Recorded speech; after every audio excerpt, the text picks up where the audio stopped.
मैं चैलेंज आपके चैनल से पूरे बिहार वासियों को कह रहा हूं कि बिहार से हम 40 देंगे और सबसे पहले अगर कोई योजना आएगा तो हमारा एम्स का उसी डीएमसीएच का स्थल पे ही बनेगा।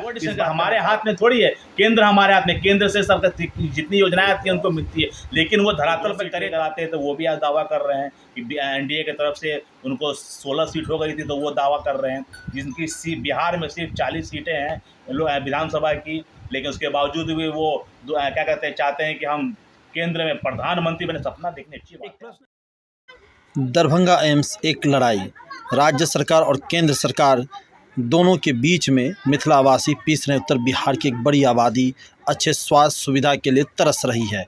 बताते चले कुछ दिनों पहले बिहार सरकार के पूर्व उप मुख्यमंत्री जब सुशील मोदी यहाँ आए थे, तब पता चला तमाम बिहार वासियों की दरभंगा एम्स सोभन पे नहीं बन रहा। कुछ टेक्निकल इशू को लेकर वहीं का जो आरोप प्रत्यारोप का दौर चलता रहा, लेकिन आज हमने व्यावसायिक प्रकोष्ठ के जो दरभंगा के जिला अध्यक्ष गुप्ता से बात किया कि आखिर बिहार सरकार, केंद्र सरकार दोनों लगातार एम्स को लेकर के इधर से उधर बातें कर रही हैं, लेकिन क्या कोई तीसरा पक्ष भी है जो एम्स दरभंगा में नहीं बनना देना चाहता? आखिर वो कौन है? साथ ही साथ 2024 में लोकसभा चुनाव, मिथिलांचल का सबसे बड़ा मुद्दा क्या एम्स ही रहेगा या और भी कुछ? तो आइए सुनाते हैं अंकुर गुप्ता के साथ हमने जो एक्सक्लूसिव इंटरव्यू लिया है एम्स और 2024 के लोकसभा चुनाव का पहला मुद्दा। बड़ा कुछ दिनों पहले सेंट्रल का जो एम्स की जो टीम है, उन्होंने सोभन बाईपास की नई ज़मीन का निरीक्षण किया।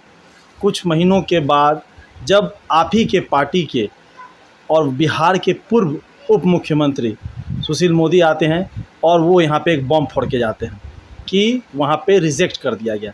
क्या हम ये समझे कि दरभंगा में, मिथिलांचल में लोगों के मन के साथ खेल रही है राज्य सरकार, साथ साथ केंद्र सरकार? देखिए, ये जो आप कह रहे हैं ये आपकी गलतफहमी है। केंद्र सरकार बिहार में अगर दूसरा एम्स देने का काम किया तो उसने केंद्र सरकार ने देने का काम किया, न कि बिहार सरकार ने, राज्य सरकार ने देने का काम किया। और ये शायद ये आप समझ रहे हैं कि इसको जो अभी जो लोग कह रहे हैं अटकाने भटकाने का काम जो कर रहे हैं माननीय नीतीश कुमार जी, अगर वो चाह देते, अगर वो साथ रहते, भले उन्होंने दल कोई और बदल ले, उससे मतलब नहीं है, लेकिन अगर उनके अंदर में ये भावनाएं रहती कि नहीं एम्स हम दूसरा, बिहार में अगर दूसरा कोई एम्स बन रहा है, दरभंगा बन रहा है, वो भी उन्हीं के अधीन आता है, तो अगर वो चाहते तो वो एम्स आज मेरा उसमें मिट्टीकरण तो हो ही गया था, नींव पड़ गई रहती। आप देख लीजिए उत्तर प्रदेश में एम्स बनने वाला था, बनकर चालू हो गया, और हमारे बिहार में देख लीजिए अभी वो अटक ही रहा, भटक ही रहा, लटक ही रहा है। लेकिन यहाँ की सरकार का कहना है, उनके नेताओं का, कि जब 2016 में पास हुआ तो पैसा ही नहीं दिया गया, इसी के क्योंकि मंशा नहीं थी बनाने की, इसलिए, या इसको चुनाव का मुद्दा रखना चाहती थी केंद्र सरकार? पैसा का बहाना देकर वो जनता को गुमराह ना करे। जनता जो है उनकी सारी नीति को समझ चुकी है, वो पैसे की बात कर रहे हैं। केंद्र सरकार ने दरभंगा में सुपर स्पेशलिस्ट अस्पताल बना है, उसके लिए फंडिंग दिया था, लेकिन राज्य सरकार ने वहाँ पानी की उपलब्धि नहीं कराई कि सुपर स्पेशलिस्ट अस्पताल बनकर वो चालू नहीं हुआ। उसका दोषी कौन है? केंद्र सरकार। केंद्र सरकार ने पैसा दे दिया था। बिहार सरकार ने, नीतीश कुमार बाबू ने उसमें भी अड़चन लगा दिया कि वहाँ पानी मुहैया नहीं कराई ताकि वो अस्पताल चालू किया जाए। अब बताइए उस पर क्या बोलेंगे? वो क्या उसमें भटकाएंगे, लटकाएंगे, अटकाएंगे? अब कितना उनका छह हुआ है, तब जाके अभी चुनाव नज़दीक पर आ गया तो फंड जारी कर रहे हैं, सिर्फ जारी कर रहे हैं, मिलेगा नहीं मिलेगा राम भरोसे। जो हम लोग कहते हैं राम भरोसे हिंदू होटल, वही चल रही है अभी सरकार। लॉकडाउन से बिल्डिंग बनकर तैयार है, हैंडओवर की बात आ रही है, केंद्र सरकार हैंडओवर नहीं कर रही है। आप वहाँ पानी की जो व्यवस्थाएं हैं, उसका जो फंडिंग है, वो सारी आप चीज़ अरेंजमेंट तो कीजिए ना, आप उसको अरेंज कर दीजिए। केंद्र सरकार हर चीज़ के मामले में आगे रही है, वो देने के लिए तैयार है। रही बात एम्स की, एम्स जो मिथिला में बनने वाला, दरभंगा में बनने वाला था, उस वक्त भी मुख्यमंत्री हमारे नीतीश बाबू ही थे, ना कि कोई और। बीजेपी का कोई मुख्यमंत्री नहीं था, नीतीश कुमार जी ही मुख्यमंत्री थे। और यहाँ पर जब डायरेक्टर बाहर हो जा रहा है, डायरेक्टर के साथ बैठक हो जा रही है, यहाँ के पूरे एडमिनिस्ट्रेशन बैठ जा रहा है एम्स का, और बैठने के बाद उस पर उसको स्वीकृति की जाए कि हाँ ठीक है यहाँ पे काम एम्स बनेगा। तो क्या ये मुख्यमंत्री उस टाइम में उन्होंने नहीं देखा था कि जमीन उनके पास है कि नहीं है? मिट्टीकरण के नाम खास बात बताइए, डीएमसीएच की जो ज़मीन की जो कैपेसिटी 273 एकड़, 223 एकड़, और जो 73 एकड़ क्या है उसका तो कोई पता नहीं, लेकिन जो कानूनी डॉक्यूमेंट है उसमें 223 एकड़ की बात कही गई है। अगर यहाँ पे 150 एकड़ की ज़मीन चाहिए थी, उसके पास कम ज़मीन बचती, यहाँ पे नापीकरण हुआ, बहुत लोग का घर तोड़ करके खाली कराया गया एम्स के नाम पर। वाकई में जब एम्स बनेगा तो खाली होगा, जो भी अतिक्रमणकारी हो, सरकार हर जगह बुलडोजर चलाएगी। सवाल ये उठता है कि उस समय क्यों नहीं वो जांच टीम ने ये सारा चीज़ देखा? क्योंकि सुनने में आता है कि ये भी 3 बार वही टीम ने इसको रिजेक्ट भी किया था, चौथी बार ये पास हुआ। सवाल भी बहुत सारे आपके भी उंगली उठती है आपकी पार्टी की तरफ? उंगली उठाने वाले उठाए लोग, पहले इस बात को वो लोग समझ जाए लोग कि जब अतिक्रमण हो रहा था उस वक्त सरकार एनडीए की थी, और एनडीए के जितने भी लोग थे उस वक्त अतिक्रमण में उन लोगों ने किसी को सहयोग नहीं किया, क्योंकि मुद्दा क्या था, एम्स का मुद्दा था। जब सरकार से वो महागठबंधन में गए, उसके बाद अब हमें बता दें उन्होंने कितना अतिक्रमण किया है। उनकी सरकार ने भी कितना अतिक्रमण करवाया है, एक भी अतिक्रमण कहीं नहीं हुआ। वो बीजेपी की सरकार थी कि उसके रहते भर में अतिक्रमण भी हो गया, कुछ ज़मीन भी एक्वायर, अभी 73 एकड़ ज़मीन जो बच रहा है उनका, सरकार उनकी है, क्यों नहीं वो अतिक्रमण कर ले रहे हैं? क्यों नहीं अतिक्रमण कर आपका ले रहे हैं? सवाल है कि एम्स डीएमसीएच की कुल जितनी ज़मीन उसकी बाउंड्री भी होनी चाहिए थी क्या? होनी चाहिए। जितना ज़मीन है, शुरू के टाइम में भी वो जांच हुई थी, टीम आई थी, केंद्रीय टीम आई थी, उन्होंने जांच किया था, सारा चीज़ हुआ था, उसके बाद ही हुआ था कि नहीं यही एम्स बनेगा।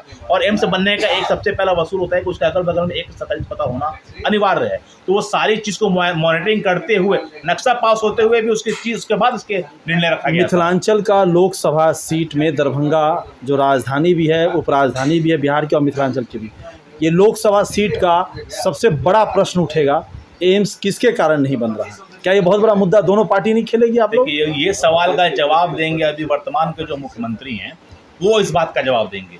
उसके बाद का जवाब हमारी भारतीय जनता पार्टी से नहीं पूछेगी जनता, क्योंकि वो जनता आज के टाइम में जितनी जनता वो जागरूक हो चुकी है, अब वो बहकावे में नहीं आ रही है, वो इस चीज़ को जान रही है कि अगर नीतीश कुमार जी उस बात को रखते तो अभी हमारे दरभंगा में एम्स बनकर तैयार होने के कगार पर रहता, लेकिन उन्होंने सिर्फ अटकाया। और मैं आपके चैनल पर ये डंके की चोट पर कहता हूँ कि आगामी 2024 40 की 40 सीट जीतेंगे, और 25 का जो विधानसभा चुनाव है, बीजेपी, इस बार की जनता बीजेपी की सरकार बनेगी और एम्स का निर्माण उसी डीएमसीएच के स्थान पर होगा। इस बात को मैं 15 तारीख को महागठबंधन का 1 दिवसीय धरना था, आपकी पूरे केंद्र सरकार की 9 साल की 9 जो भी उनकी नीतियाँ उसके खिलाफ थे। क्या लगता है उसके बाद भी आप इतनी दावे के साथ बोलते 40 सीट जीत जाएंगे? सर, 70 साल तो यहाँ की जनता प्रताड़ित हुई है, 70 साल यहाँ की जनता प्रताड़ित हो चुकी है। महागठबंधन जो आरजेडी, उनकी सरकार को भी देख चुके हैं, जदयू की सरकार को भी देख चुकी है, एक सरकार बची हुई है बीजेपी। आज हमारे उत्तर प्रदेश में हमारी बीजेपी की पूर्ण बहुमत की सरकार है। आज देख लीजिए उत्तर प्रदेश का क्या हाल है।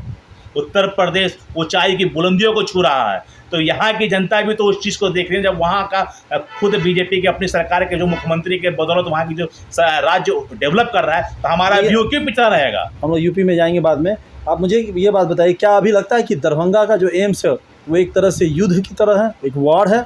क्योंकि दोनों तरफ से बयानबाजी हो रही है। अगर आप माफ़ कीजिएगा, अगर आपने अली अशरफ फातमी जो पूर्व केंद्रीय मंत्री हैं और राष्ट्रीय महासचिव है अल्पसंख्यक प्रकोष्ठ के जेडीयू में, उन्होंने एक बात कहा है कि नीदरलैंड यानी हॉलैंड की राजधानी नीदरलैंड है, दुबई है, अरबी देश भी है, बहुत सारे देश है जो समुद्र में किस तरीके से अतिक्रमण किए, उन्होंने समुद्र में जा करके मिट्टी भरा ये करके घरें बना रहे हैं। क्या इतना बड़ा जगह पे 150 एकड़ वाली ज़मीन पे मिट्टीकरण करके जो तरीका होता है क्या नहीं बन सकता है? क्या समय उन्हें नहीं दिया जाना चाहिए? समय तो हम तो दे ही रहे हैं। समय अब जिसकी सरकार है वर्तमान में वो इस पर डिसाइड लेना, वो डिसीजन हमारे हाथ में थोड़ी है। केंद्र हमारे हाथ में, केंद्र से सरकार जितनी योजनाएं आती हैं उनको मिलती है, लेकिन वो धरातल पर करे तब तो। मैंने फिर आपको इस बात को दोहरा रहा हूँ कि 2025-24 में तो उसमें कोई किंतु परंतु नहीं है, क्योंकि तीसरी बार भी हमारे देश के प्रधानमंत्री ही तीसरी बार भी प्रधानमंत्री ही बनेंगे। उसमें ये लोग अपना सोचते रहें और विचारते रहें। लोग जो 2 सीट लेकर आते हैं तो वो भी आज दावा कर रहे हैं कि एनडीए की तरफ से उनको 16 सीट हो गई थी, तो वो दावा कर रहे हैं। जिनकी बिहार में सिर्फ 40 सीटें हैं लोग विधानसभा की, लेकिन उसके बावजूद भी वो क्या कहते हैं, चाहते हैं कि हम केंद्र में प्रधानमंत्री बने। सपना देखने अच्छी बात है। एक प्रश्न है जो हम लगातार पूछ रहे हैं, केंद्र सरकार, राज्य सरकार, क्या कोई तीसरा हाथ भी है कि एम्स को लेकर के कभी कर्पूरी चौक, कभी अशोक पेपर मिल, कभी सोबन, क्या ये तीसरा हाथ कोई किसका हाथ हो सकता है? या वाकई में केंद्र और राज्य सरकार मिथिलांचल वासियों के साथ छल कपट कर रही है एम्स को लेकर? तीसरा हाथ जो है ना, आपने बहुत अच्छा क्वेश्चन किया। ये तीसरा हाथ जो वो सूटकेस का हाथ है, सूटकेस का हाथ। तो वो हाथ किसका है? सूटकेस में समझ में आ जाएगा। सूटकेस का हाथ है अभी वर्तमान में जिसकी सरकार है, वहाँ डॉक्टर्स लोगों की सूटकेस पहुँच जा रही है, भूमाफिया लोग हैं उनकी सूटकेस वहाँ पहुँच जा रही है कि जगह यहाँ लैंड कीजिए, यहाँ डिक्लेयर कीजिए कि यहाँ बनेगी। वहाँ से चुनाव लड़ना है ना, चुनाव कैसे लड़ेंगे?